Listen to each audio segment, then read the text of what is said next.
Hi everyone, good morning from Seattle, Washington. We're gonna do a Facebook Live today.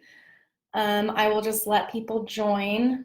Let me know if you can see me and hear me. I'll just wait for people to join us here.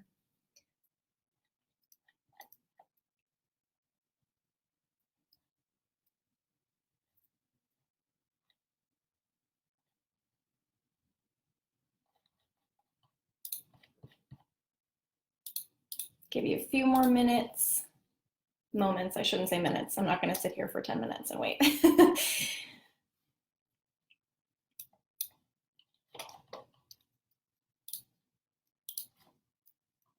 Hope everyone's having a good night.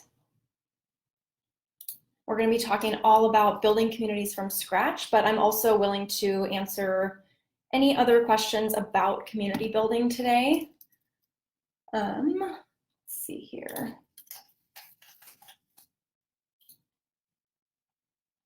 Also very early in Seattle, so it's 8 a.m., which for me is very early to be on camera. So.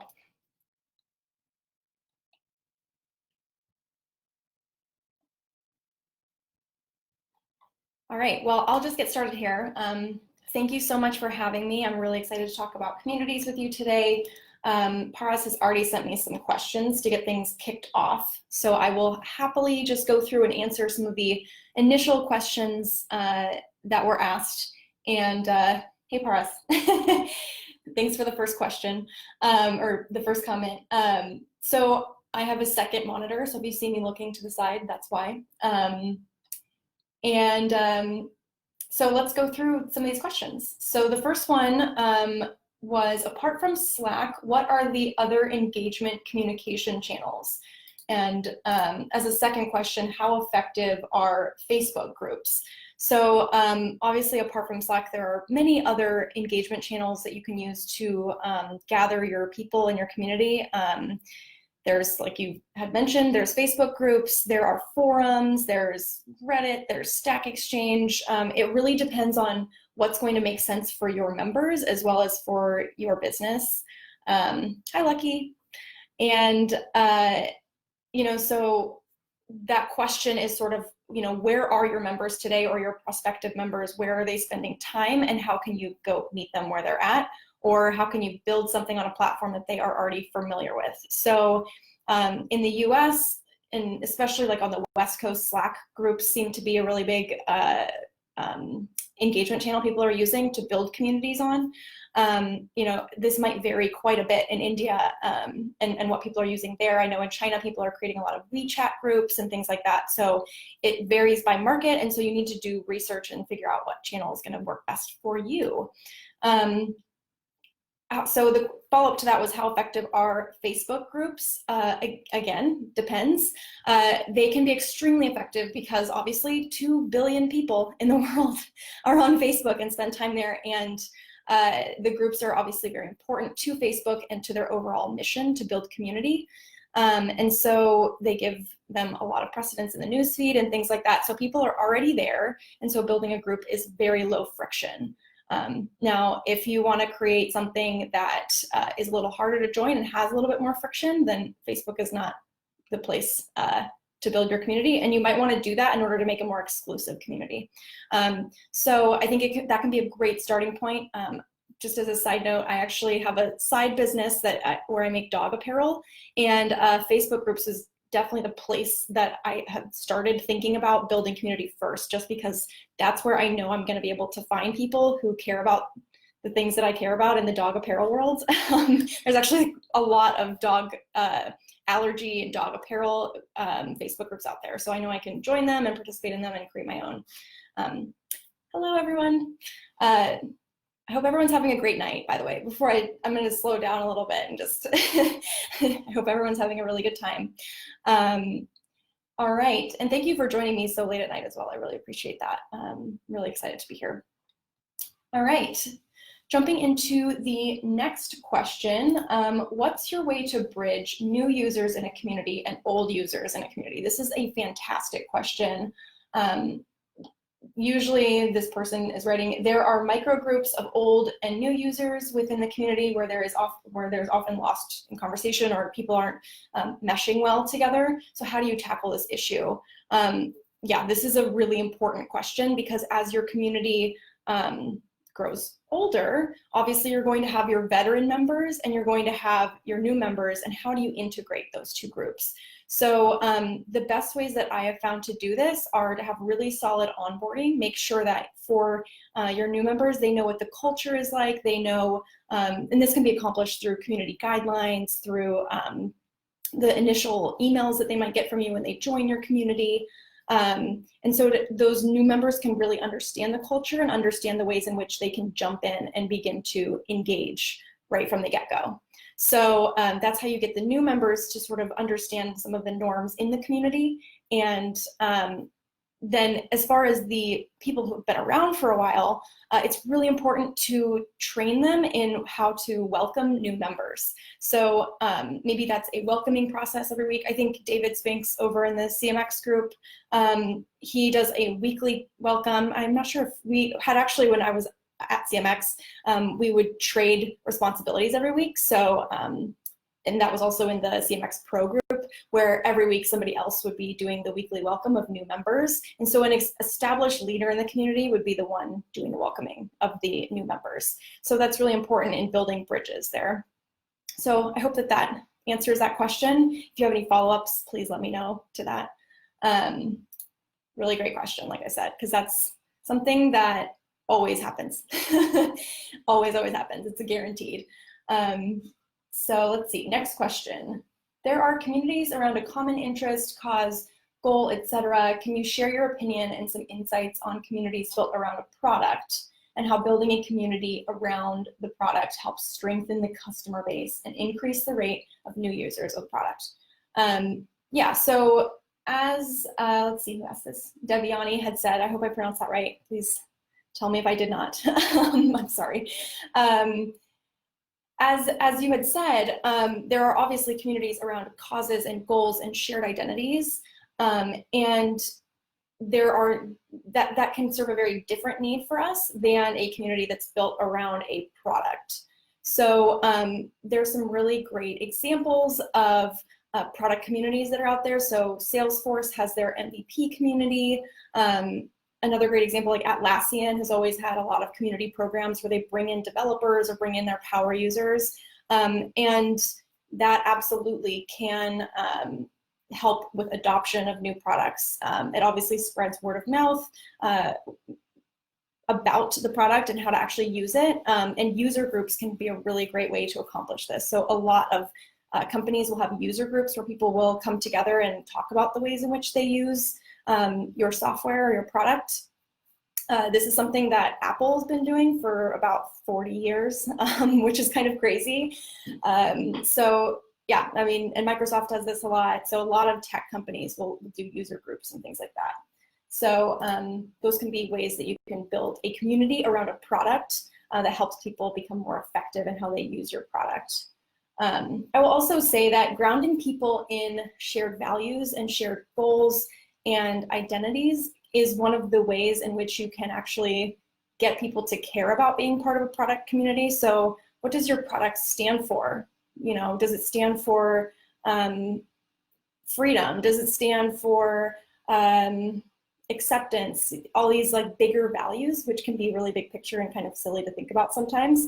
But that's actually what grounds people in, you know, like these are my people when I see this community, and I feel like I belong here because these people share values with me or share an identity with me. And that's why they will stick around. Maybe it's not why they come in initially, but it's why they would stick around in your community. So really great question as well.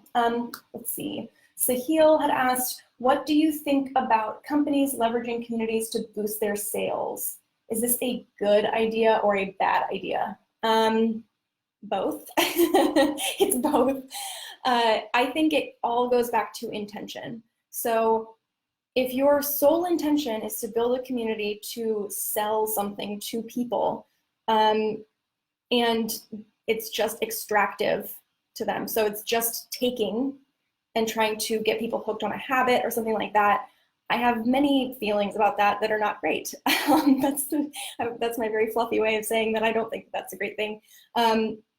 There's obviously, like, if you have the right intentions and you are building something that has deeper meaning and is actually meant to help people in their lives and in their work, then absolutely, sales is a natural byproduct of building a brand community that works. So I'm trying to think of an example.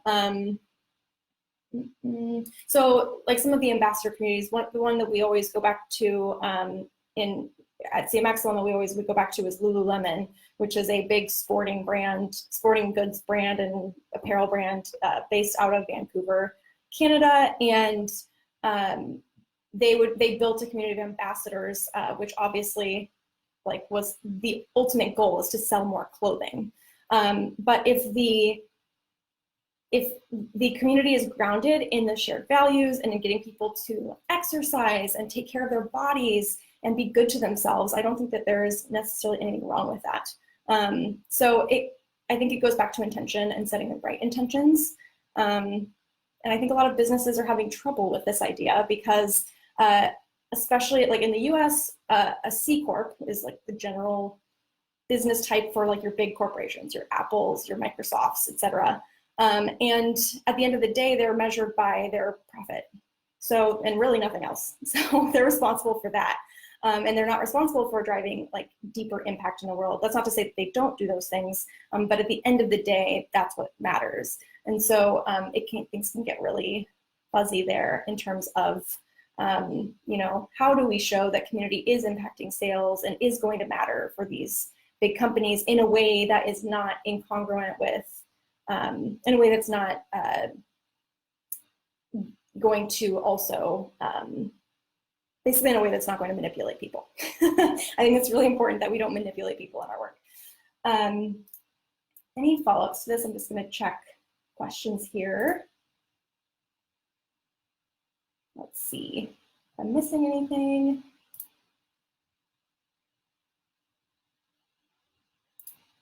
Hey, Asha. All right. Let's see. So Mahesh had asked, what is the ideal or what is a realistic active versus inactive member ratio? Are there any such measures based on studies that exist out there? So this is one of those questions that has the very frustrating answer of it depends. So there's no necessarily ideal overarching for any stage of community in ratio between active and inactive members. What I will say from my experience is that especially newer communities need to have a very high active to inactive ratio to begin with.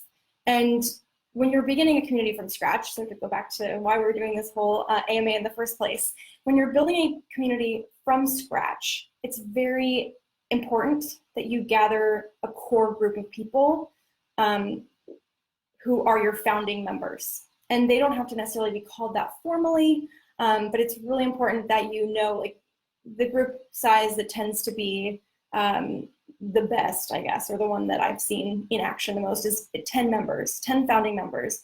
So they have, you know, shared goals. They deeply care about the reason you're building the community. They care about creating change in the world together. And so, you know, if you have that group of 10 founding members, they all need to be active.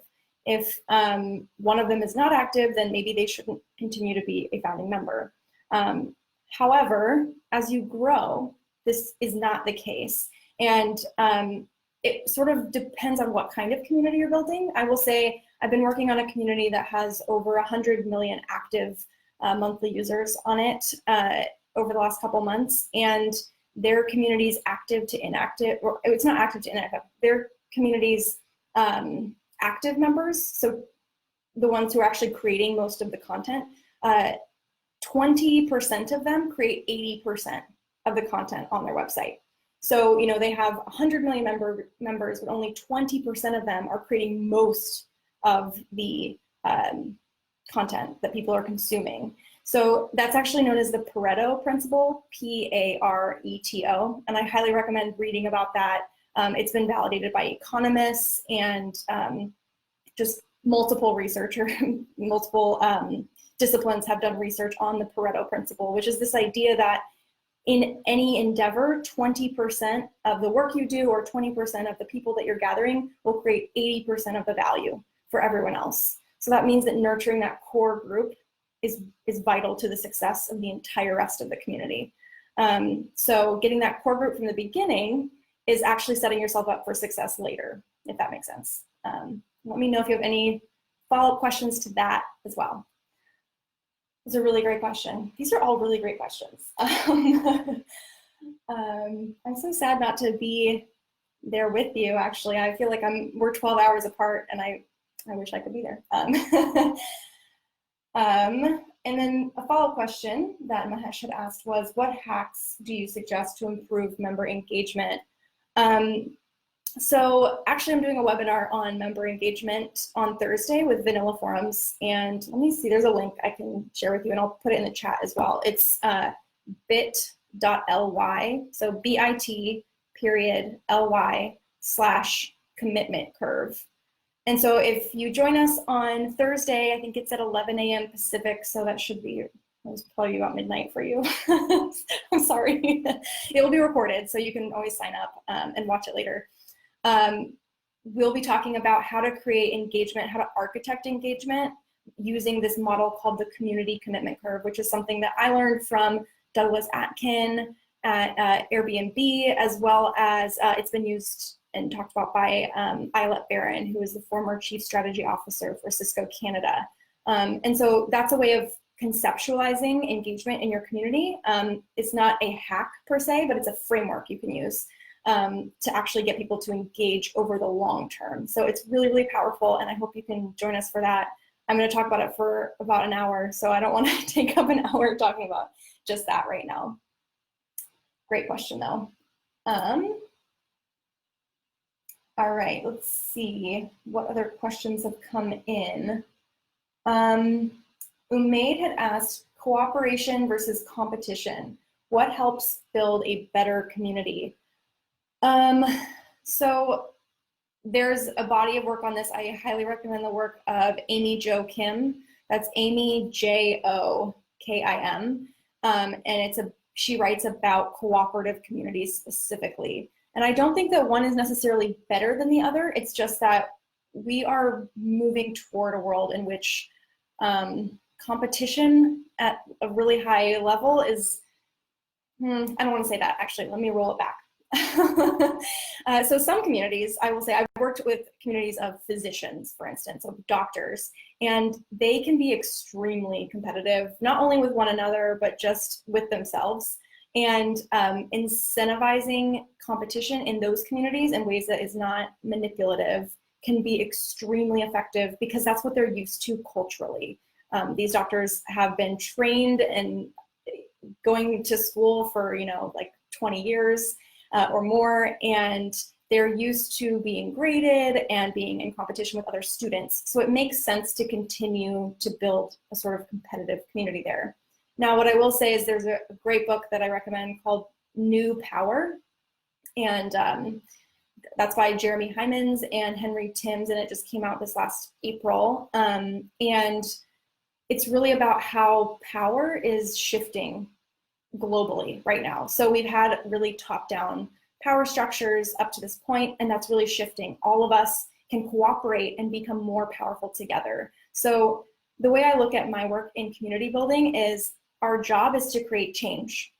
Our job is to create change for our companies. Our job is to create change for the world at large. And our job is to create change for members' lives who will be better for having met one another, right? So I think that cooperation in that regard can be far more effective, because that's the way that power dynamics are shifting right now. Like, being cooperative and building together can take us so much farther than if we compete with one another and try to tear each other down.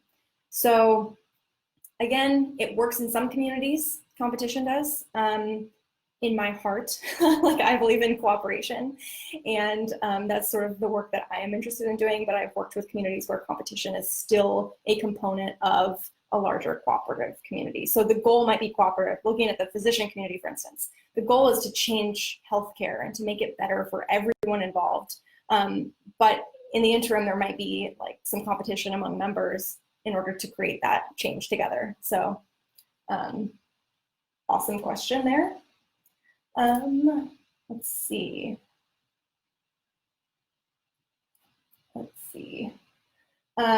Akshit, again, tell me if I'm pronouncing your name wrong. You can comment here and tell me how to pronounce it. I want to pronounce your names correctly.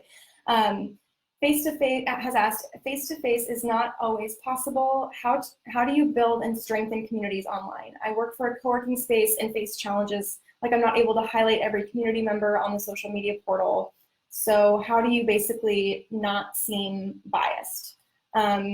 This is a really great question. So it's sort of a two-parter question. The first is, how do you build and strengthen communities online? So you were saying you work for a co-working space. So I think that, yes, you need both the offline and the online component. So what I've seen I work in a co-working space. That's what's behind me. I'm in a co-working space right now.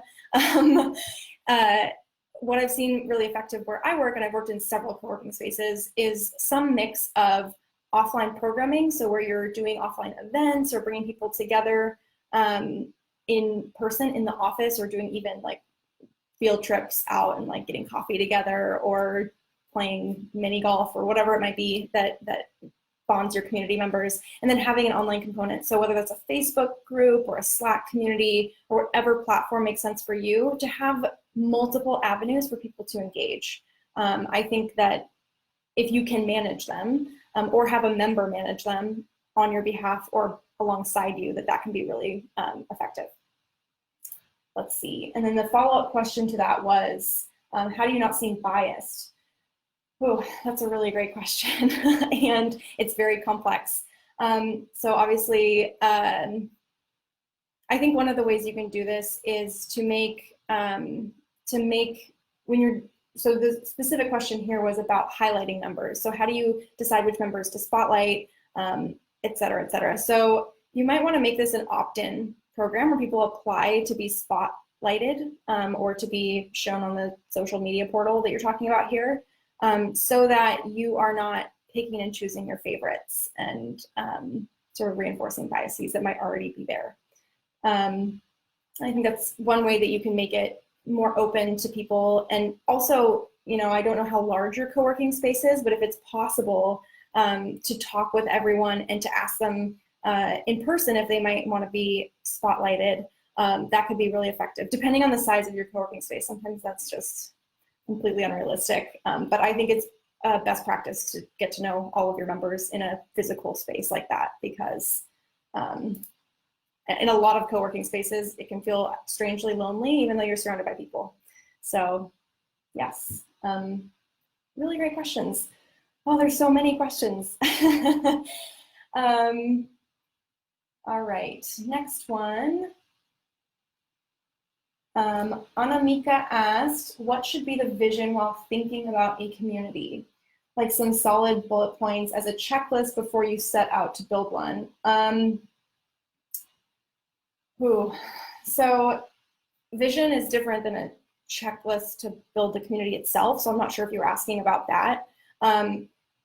So your vision in a community is really about stepping back and saying, what change do you want to see in the world? So going back to what I had talked about earlier, setting a vision is like saying, you know, when we have accomplished our mission together, which depends what kind of community you're building, what will the world look like? How will it look different than when you started?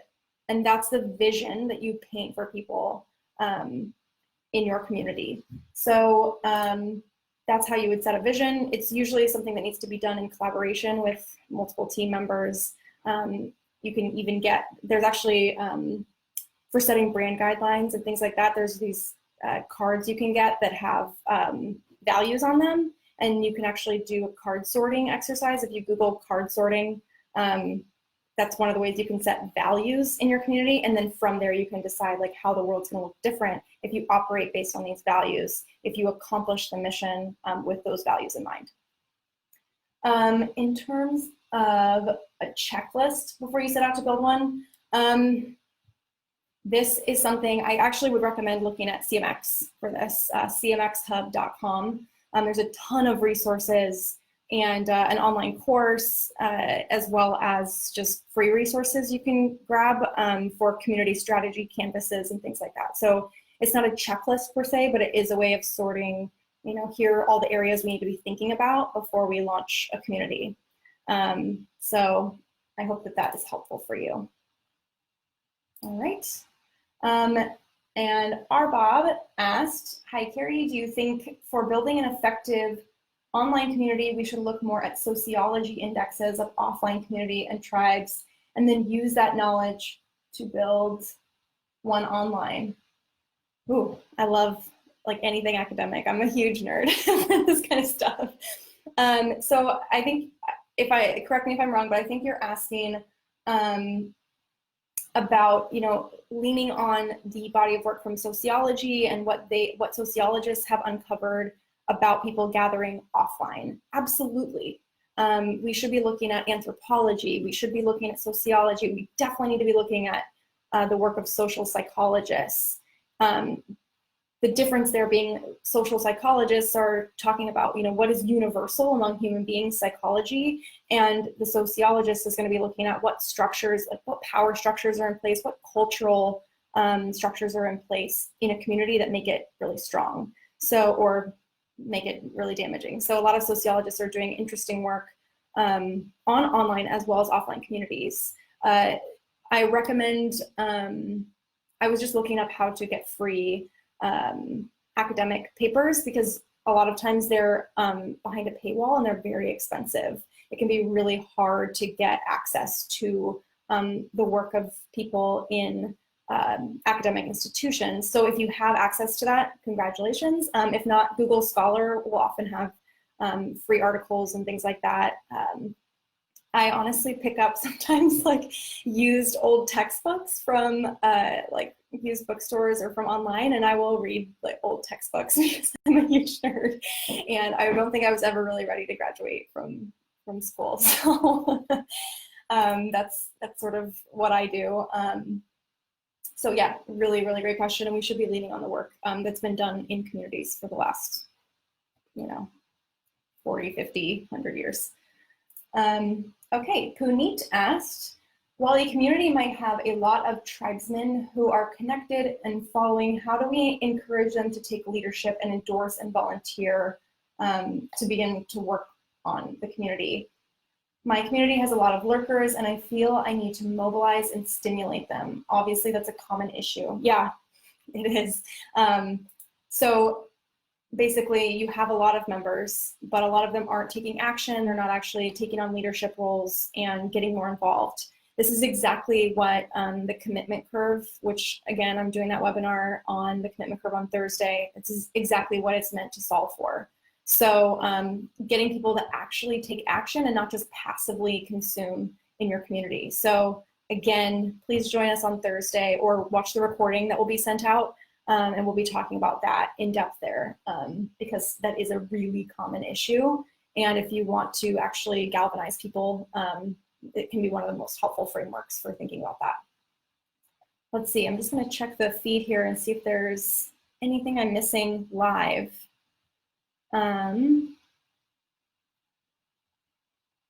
Great questions from everyone. Let's see. Asha had asked, hi Carrie, do you think it's a good idea for support GPS ecosystem kind of communities to also have a marketplace to sell niche products? Should sales be merged with support communities? I think I understand what you're asking. Like specifically for support communities, should they be tied into sales? Sure, if you can. If your software that you're using allows you to merge those things, then I don't see anything wrong with that. More and more software for communities is being built to integrate with all kinds of software. So that would include sales software like Salesforce or HubSpot. whatever sales software you might be using, I would look into integrations there. So it's, but I don't know if that's the question you're asking. It seems like you might be asking about marketplaces inside of the support community. So let me know if I didn't get that quite right, and I'm happy to talk a little bit more about that. Let's see, go back to the feed. Neha had asked, I hear a lot of e-commerce marketplace companies always confused about whether building a community is a good idea or not. What is your opinion about that? Yes, this is something a lot of e-commerce companies will call something a community when it's not really. So it's really just like thinking about a brand that might do this. I don't necessarily want to call anybody out, actually. So a brand might say, a hypothetical brand might say, you know, buy our yoga pants and be part of our community of yoga pants wearers. And really, like, me buying your yoga pants, like, I did not consent to join your community as a result of buying your very nice yoga pants. I think it can be a really powerful idea for a purpose-driven e-commerce or marketplace brand. So take, for example, Patagonia. That's another outdoors company based out of, I want to say, Colorado. I might be wrong. I'm probably wrong. But anyway, they are really big in the US for taking stances politically. And they'll say things like, they actually took out, I think it was a full page ad in the New York Times, and I saw it in several magazines that I subscribe to here. It was just a full page ad that said, "The president stole your land." And this is obviously a controversial statement, especially in the US and our current political environment. And they take a stand on it. And because of that, they are able to galvanize people around this sort of shared care for public lands and what it means to have like national parks and protected lands. And so obviously associated with that are their wonderful outdoors clothes. This can be a really powerful way of galvanizing a community. So they actually have a community of product testers, and that's how community works for Patagonia, is they get influencers and people that want to give product feedback to try out their apparel and give them feedback on it and help them co-create it alongside them. So it's really cool. That community is run on Vanilla Forums, and I think you can grab a case study of that on vanillaforums.com. So yeah, I think if you have the right intentions, then absolutely, and if you have a purpose-driven brand, absolutely, that can be really powerful. And then Neha had also asked, what's the biggest challenge you faced in your career as a community professional? Oh, there's so many. There's so many. I would say what I'm currently facing is my deep desire to be a perfectionist and needing everything to be perfect, when really a community is actually about getting something out there and having it be just messy as it is, and then working on it together to make it better. So if I'm constantly putting things out that are perfect, nobody can make improvements to them, we can't do anything together, why even have a community?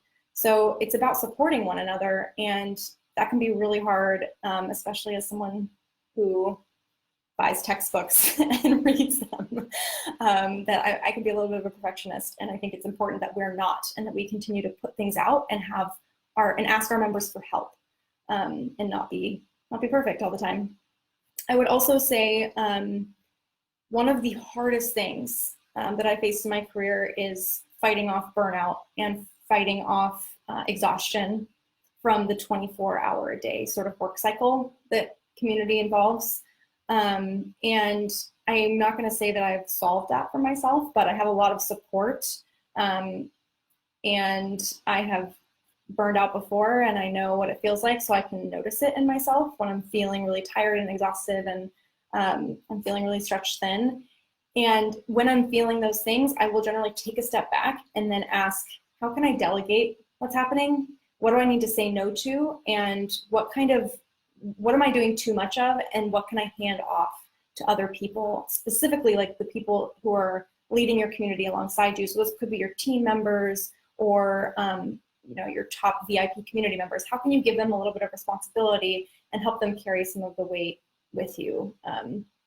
So that can be really hard. It's very humbling. And burnout is a constant thing that's happening in many professions. I will say it's not unique to community in any way. Again, like looking back at the doctor community, like physician burnout is extremely high. And like usually we're not in life and death situations. I'm saying usually, and some people, like people who manage Reddit communities and things like that, that might not be the case. But it can be really tiring to work the kind of hours that we do, and to kind of take on the weight of managing people's emotions, which we often do as community professionals. So thank you for asking that question. All right, let's see. Any other questions that came in? Those were all of the ones that came in before we started the Facebook Live. So thank you to those of you who asked questions ahead of time, because I didn't have to sit here staring at myself for very long. I appreciate that. Let's see, did I answer your question, Mahesh? No, yes, I did. Okay, we already went through those. Asha, let's see, did I make, looks like Asha was asking a question on behalf of Arbob. Did I, a long time? Oh yeah, this is I saw this actually in your feed. The question was, I have this community in my mind, I had this question in my mind for a long time, can a person act as a community? Usually a community needs a platform like a group. We define community as a group, but can a single person act as a center point rather than the conventional way of having a group as a community? Yeah, I love this question. It's really great. So I think a single person can act as a leader of a community, but a community can't necessarily be built around one singular person. So a great example of this would be, I don't know, Gary Vaynerchuk, if that's someone that resonates with you. He has this big marketing community. He's a founder, entrepreneur. He doesn't necessarily have a group, but he does do things that galvanize people around a common purpose and identity, which is like this sort of hustler entrepreneur identity. He's not the greatest example just because there is no actual scalable community that he's created. Like he's the center point, and if he were to go away or go into hiding or something, the community would almost certainly disappear. It would still exist in terms of there would be a lot of hustler entrepreneurs continuing to talk about being hustler entrepreneurs, but his specific Gary Nation is what he calls it, I believe, would not exist in the way that it does. He would have fans, he wouldn't have a community. But a really great example of somebody who has built a community with themselves as the centerpiece is Lady Gaga, so the pop artist, and she's built a community called Little Monsters, and actually there used to be a full platform for it, and I don't know if that still exists or not. But it existed as an online community, and it was really about accepting yourself as you are and loving yourself as you are, and that was what the community was about. It wasn't about Lady Gaga. And so that's why that was really, really successful.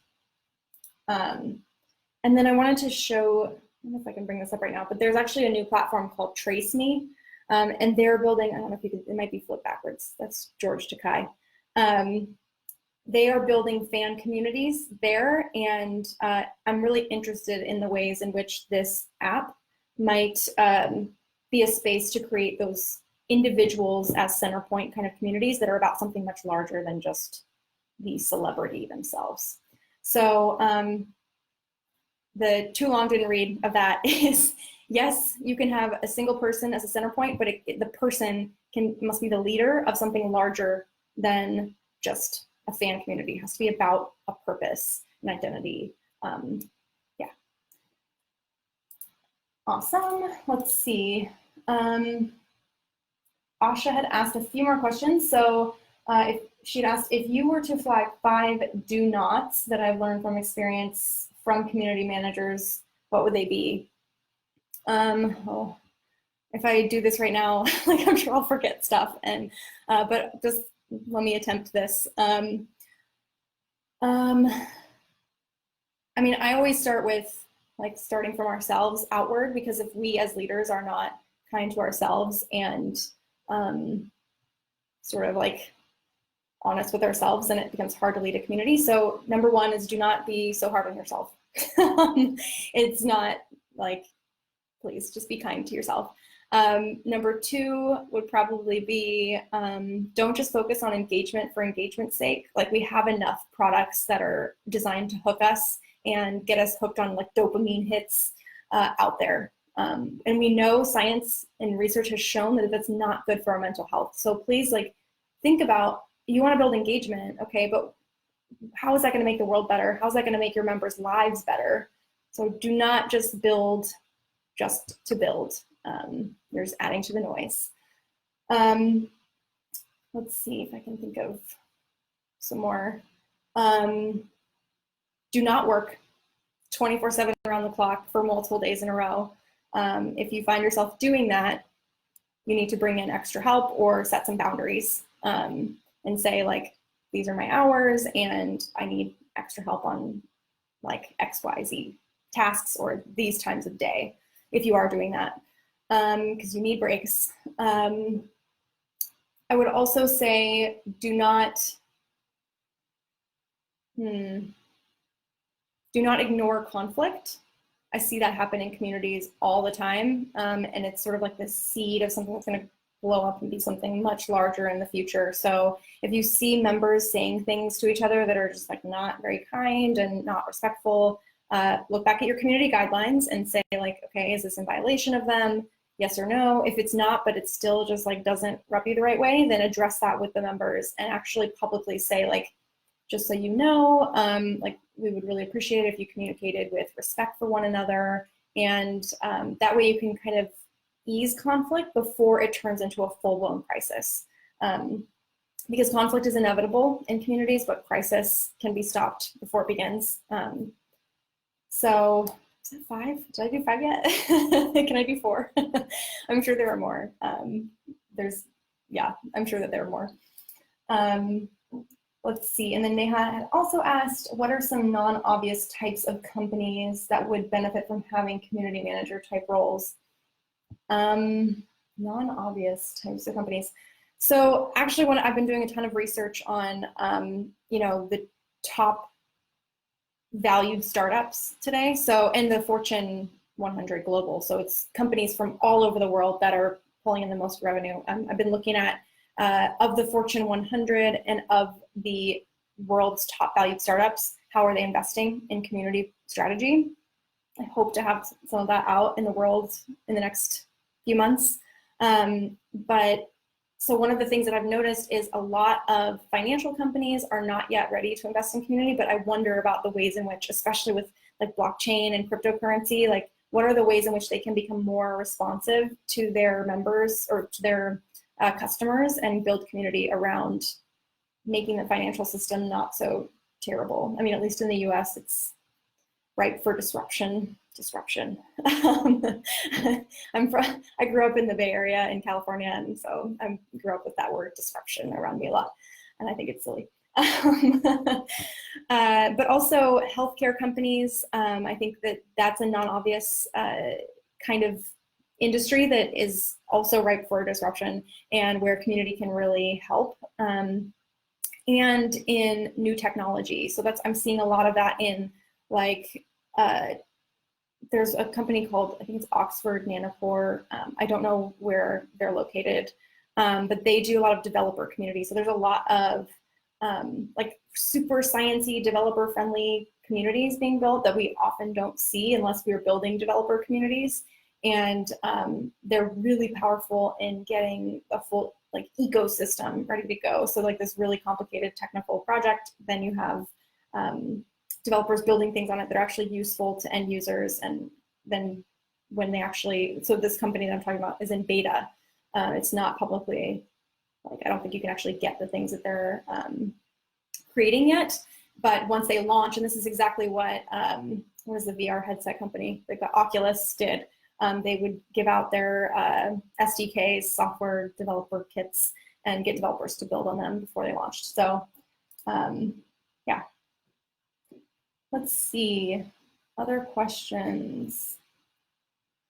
I think I answered quite a few of these. There's so many good questions. Thank you for asking such great questions. I want to know more about your communities, to be honest. I could talk about this all day. I wish that I could actually interface with each of you. Let's see, is there anything I am missing? I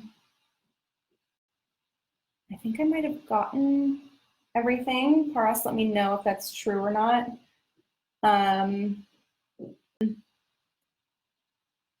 Let's see. Oh, Puneet had said something about Seth Godin, so I wanted to read this. I think you just have to lead. Seth Godin mentions being a heretic. Community or tribes are essentially a common purpose, to defy a status quo. Communities are born when a group of people say this is wrong and we want to change. The community manager is just leading that cause. Absolutely. I don't, if that is a quote from Tribes, I haven't read that book in a few years. But yeah, I think what we often get lost in is, why are we building this community? And it's always about change. That's one of the things that I keep coming back to again and again. It's about change. So anyone leading anyone through a change is a leader. So essentially means that if you are a community manager, you are a leader. And it's a lot of responsibility, and it's a lot of, but there's a lot of payoff to it as well. And then let's see. Mithun, again, tell me if I'm pronouncing your name wrong. I want to pronounce it right. What would be your advice to offline brand communities with aspirations of going online as well? So this is a great question, especially, so one of the clients I've been working with, or I was working with earlier this year, is actually an adult summer camp. So you would go like to the forest and then, like be a kid and go to sleepaway camp. I didn't get to do that as a kid. So this was like I actually got to go, and it was fantastic for me. So this community had blossomed out of the offline component of what was built. And then the founder was saying, like basically we need more ways to drive revenue, but also we know people really want to talk to each other year round. And we want this to be more than just, several times a year getting together for this summer camp or for our offline events. How can we bring this online? So what we did was we did a ton of member research. So talked to members and looked at data about like how they wanted to engage with one another and where they were spending their time. And then we gathered a bunch of people who said they would be willing to give product feedback for the beta launch of the community online. And then essentially we put together like this big launch MVP plan, which is also what I worked on with CMX when we launched CMX Pro. So we created this MVP strategy, and then we, picked the technology we were going to use, and then now it's currently being beta tested and being built out. So do research, start small, get people's buy-in. It would be my my advice there. Think of anything else I can share with you. I've been working on some ideas around, I've not shared this with anyone yet, so I'm telling you now, something that no one else knows. I've been working on some models for building community that are not necessarily about, like someone had asked, I'm trying to remember who had asked now, about checklists for building community. So one of the things that I think is really key is that building a community is not linear. And managing a community is not a linear process. It's not simple. It's all like chicken and egg, and like you need one thing to get another. And so one of the concepts that I am helping my clients kind of wrap their heads around is that building a community is not about building a house and then you get to step back and then go live in that house. It's actually much more like renovating a home. So like you don't generally, unless you have a ton of money, start from scratch and build everything all at once. You start with one room in the home, and then you work on another and another and another. And then maybe over time, like one room goes out of date and you want to like update the couch. So this concept of we're not building fancy houses, we're renovating homes together. And so we need to take this bit by bit by bit. And there's no right way necessarily or like no linear process that we need to go through, that we must go through to build a community, but rather that it's a constant iterative process. So I've been working on a framework around that, and hopefully I can share something with you fairly soon about you know, what are the rooms that you need to renovate in a community? Because there are some set rooms, obviously, that you need to be thinking about, like community guidelines and trust and safety, things like that. So let's see. Some follow-up questions. Asha had asked, what do you think about data insights versus gut feel? Is community building more of a science or an art? I think it's a science in that it's teachable. Like, we are all actually natural community builders. It's part of the human condition, is that we're social creatures, and you know, like we all have the ability to build community. So many of us don't understand the tools that are out there today. So, like, you know, what technology is out there, and you know, what are the frameworks you can be thinking about for building a community, but we all inherently sort of understand community and what it feels like when we belong. I think all of us know what it feels like to belong and what it feels like not to belong. So I think we can teach people how to create more belonging in the world. In terms of the way it's an art, however, obviously, like, those relationships that you build in a community and the relationships people build with one another are not always, like, you can't quantify them all the time, especially with the way a lot of community platforms work these days. You can't get the statistics on like network effects and things like that. But for instance, so I run a community here in Seattle for community builders. So it's like the community folks of just Seattle. And we did a meetup back in, must have been April or May, it was May, on blockchain and community building. And out of that, 2 of the members that were there that night met one another, and over the last month, they started a business together. And so there were 2 UX designers, or one was a visual designer, the other one was a UX designer, and they met that night and decided over the next couple months of building that relationship that they wanted to actually build a business. And so how do you quantify that? I don't know that you can, but I know that I created value in the world, so I feel pretty good about it, and I feel better about doing that than much of the other work that I've done, where I've been like, oh, we have 30% of our community is active this month. I'm able to actually say, you know, like, somebody built a business and somebody's making a living because of some of the work that I did. So makes it worth it, definitely. So I think it's both. And I think that especially if you're working with a larger company, you do need to have some data insights, and those data insights must point back to, like, what is the impact you're having on the business? But certainly, like, don't get rid of the gut feel either. Yeah. Bob said that he posted something called Upskill Community Grid. I am not seeing that, but I will definitely take a look after this. Okay, Nanda asked, let's say an organization already has many customers in industry, like in finance, and are unaware about the impact of communities that they can have. What are the important points and best ways to highlight and uncover the impact? This is like what I've been trying to figure out myself for the last, like, I mean, really heavily in the last year, but the last 5 years I've been thinking about this. Like, how do we get existing businesses whose bottom line is not being hurt yet by not building communities and not being responsive to their customers' needs? How do we get them to care about this? And to be honest, I think what needs to happen is it needs to impact their bottom line. It needs to impact their revenue generation, or, you know, their costs. And so one of the ways that we can accomplish that is by sharing stories of companies that are wildly successful because of the communities that they've built. So sharing stories with for instance, like the hotel industry, about what Airbnb has done. You know, they're taking notice and they're saying, like, what are the ways in which we can create something that's like a little more, their value proposition is changing. So I think that that's one of the ways that we can convince them, is just telling stories of, you know, their competitors and like the ways in which they need to wake up.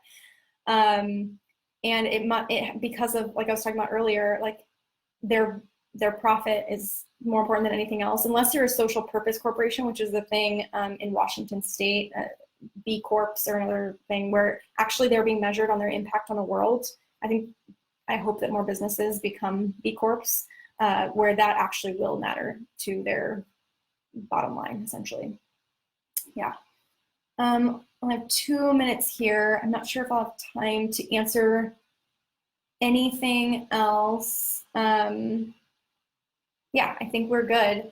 I want to thank all of you so much for being here. Like I said, I know it's late where you are, and I just really appreciate you being here to talk about community with me. And the fact that you are here this late at night, I know shows how dedicated you are to your work, and it makes a difference. It really does. And I know how hard building a community can be and how frustrating, and a lot of times it feels like you're just putting stuff out and people aren't responding to it, or you're just like, it feels like you're spinning your wheels a lot of time. But every little step matters. It's about putting one foot in front of the other every day and remembering your mission, remembering the change you want to see in the world, and helping other people see the ways in which they can also participate in that change. So giving people a feeling of like they can have a deep impact on the world and on other people. And I think that that's why I keep loving the work that I do, is knowing that I'm helping people see their own power in themselves. And that might sound real soft and squishy, but I think at the end of the day, like, we need to come back to our why all the time, our personal whys, not just our company whys, but why it is that we do the work that we do when it can be so draining. So thank you all of you for being here and for doing the work that you do every day, because it matters. All right, I will sign off here. Thanks everyone. Have a wonderful evening. Sleep well.